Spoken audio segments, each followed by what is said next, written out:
Bonjour, Xavier Boquet. Nous allons traiter de l'éjaculation précoce, notamment sous le thème « Qu'est-ce que l'éjaculation précoce et comment traiter ce problème ?»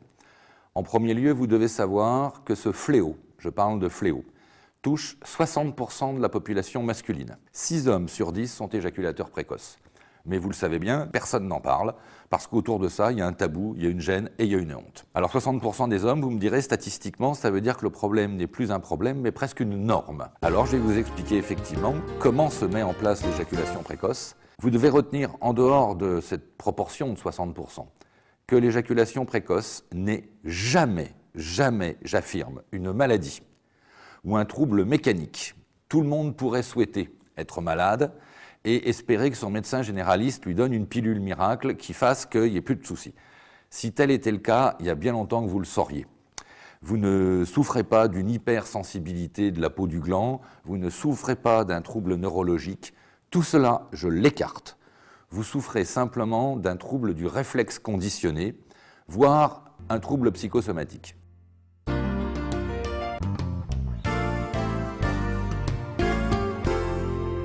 Alors, au risque de choquer par mes mots, mais je pense qu'il faut être direct. Masturbation, là nous parlons au masculin bien sûr, veut dire qu'à une époque, vous êtes passé de petit garçon à adolescent. Comme tout adolescent, vous devez vous rappeler que de ce jour-là, vous avez été inondé de testostérone qui vous a donné vos caractères sexuels secondaires. Les poils qui poussent, la voix qui mue, la quéquette qui grossit et la fonction d'éjaculation. Oui, je préfère quéquette qui grossit que verge. Bon, soyons clairs. Il m'arrive de faire des abus de langage, vous verrez, on va s'y habituer. Du jour où ces caractères sexuels arrivent, c'est parce qu'on a ouvert un robinet qui s'appelle la testostérone. La testostérone, c'est l'hormone mâle, qui du jour où on a ouvert le robinet, coulera dans les veines d'un homme jusqu'à sa mort. C'est l'hormone du besoin sexuel. Ça veut dire que, quoi qu'il arrive, quoi qu'il advienne, un homme est condamné à devoir se masturber au minimum 3-4 fois par semaine, voire 3-4 fois par jour, au moment de la puberté. Cette masturbation entraîne d'avoir trouvé sa main et d'avoir un geste de va-et-vient sur le pénis. De ce jour-là, comme tout garçon, vous ne pouvez pas ne pas atteindre cette éjaculation obligatoire par la masturbation. Fonction de l'éducation que vous avez reçue, plus ou moins de tabou, vous n'arrivez pas à prendre votre verge dans la main et vous allez vous frotter dans les draps. Quoi qu'il arrive, vous devez éjaculer. Pour 99% des cas que je traite aujourd'hui, l'homme va saisir sa verge, va faire 3 va-et-vient et va découvrir qu'il peut éjaculer. Si je schématise le geste pour les filles qui ont besoin de comprendre, on verra les conséquences dans d'autres sujets. L'homme attrape sa verge, fait clic, clic, clic, chouf, il a s'est masturbé, il a éjaculé. Ce geste, si vous comprenez bien, va être répété à partir de l'âge de 12 ans, 13 ans, 14 ans, pratiquement une fois par jour.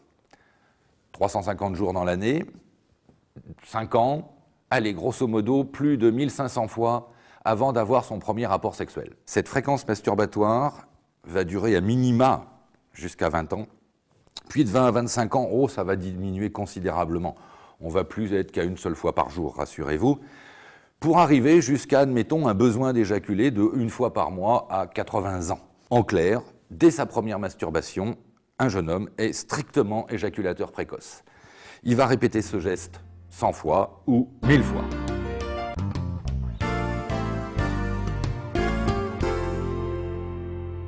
Vous comprenez bien que d'avoir répété ce geste des milliers de fois avant d'avoir un premier rapport sexuel, le cerveau a appris, le cerveau a été conditionné à éjaculer rapidement. En réalité, lors d'un premier rapport sexuel, un garçon n'a aucune idée de ce que c'est que faire l'amour, de ce que c'est une fille. Tout ce qu'il sait, c'est que d'agiter autour de sa verge un va-et-vient lui donne ce qu'il appelle, lui, un orgasme. En réalité, une éjaculation. Il va pénétrer une fille, il va faire 3 va-et-vient, son cerveau dit « moi, ça je connais » et j'éjacule. Et puis voilà, on a terminé. Est-ce que tu as joui, chérie? Oui, oui, oui. Enfin bon, peut-être. Voilà. Pour vous donner un exemple de réflexe conditionné qui se met en place à l'occasion de l'apprentissage de l'éjaculation précoce, vous voyez jusqu'où je vais. On a appris à être éjaculateur précoce. Imaginez que je mette un mini caillou dans votre chaussure sous votre talon, gros comme un petit pois. Inévitablement, cela va vous créer une douleur quand vous allez reposer le pied. Donc si je vous demande de le garder pendant un mois, vous allez très vite, sans faire aucun effort, trouver une position qui va vous permettre de marcher sans appuyer le talon. En clair, vous allez boiter. Au bout d'un mois, je vous enlève le petit poids et quoi que vous vouliez faire, vous ne parviendrez pas à marcher normalement. Votre cerveau a appris un nouveau geste qui vous évite de poser le talon, mais vous ne savez pas comment faire autrement.